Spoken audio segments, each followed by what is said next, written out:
కొబ్బరి బొండం ఇద్దరు ప్రాణాలను బలి తీసుకుంది. హైదరాబాద్ లో కొడుకు పెళ్లి చూసి రాజమండ్రి వెళ్తున్న హరిప్రసాద్ అనే వ్యక్తి కారు జక్కంపూడి వెస్ట్ బైపాస్ పై ప్రమాదానికి గురైంది. మొదట కారు అదుపు తప్పి బైక్ ను ఢీకొట్టింది. దీంతో వెనక సీటులో పూజా సామాగ్రిలోని కొబ్బరి బొండం క్లచ్ బ్రేక్ మధ్యలో ఇరుక్కుపోయింది.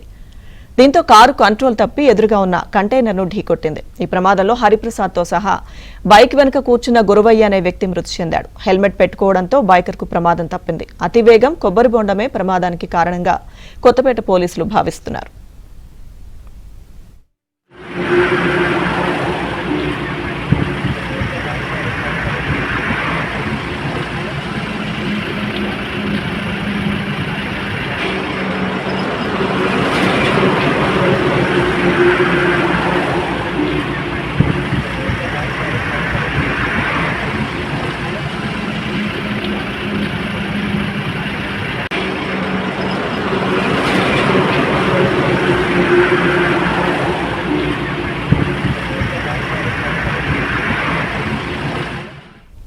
ప్రమాదానికి సంబంధించిన పూర్తి సమాచారం మా ప్రతినిధి ప్రసాద్ అందిస్తారు.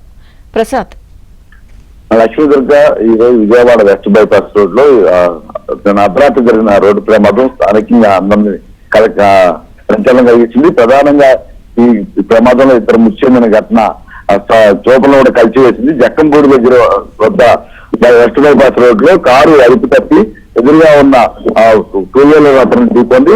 అంతేకాకుండా ఆ వేగాన్ని నియంత్రించలేక ఎదురుగా మరో కంటైనర్ కూడా ఢీకొనడంతో కారు తోలుతున్న హరిప్రసాద్ అగమృత్యంగా టూ వీలర్ పై వెళ్తున్న మరో వ్యక్తి కూడా అక్కడే చనిపోయారు. ప్రధానంగా కారు తోలే సమయంలో హరిప్రసాద్ బ్రేక్ అదేవిధంగా ఎక్సలేటర్ మధ్యలో కొబ్బరి బొండం అడ్డుపడుతూ ఆ బ్రేక్ కంట్రోల్ చేయలేకపోవడంతో ఈ ప్రమాదం జరిగిన ప్రాథమికంగా పోలీసులు గుర్తించారు. నిన్నే ఆ కొడుకు వివాహం చేసి ఆ వేదిక దగ్గర నుంచి తన స్వస్థలం బయలుదేరిన నేపథ్యంలో ఈ ప్రమాదం జరగడంతో ఆ కుటుంబ సభ్యులు కూడా తీవ్ర ఆవేదన వ్యక్తం చేస్తున్నారు. Right Prasad, thank you.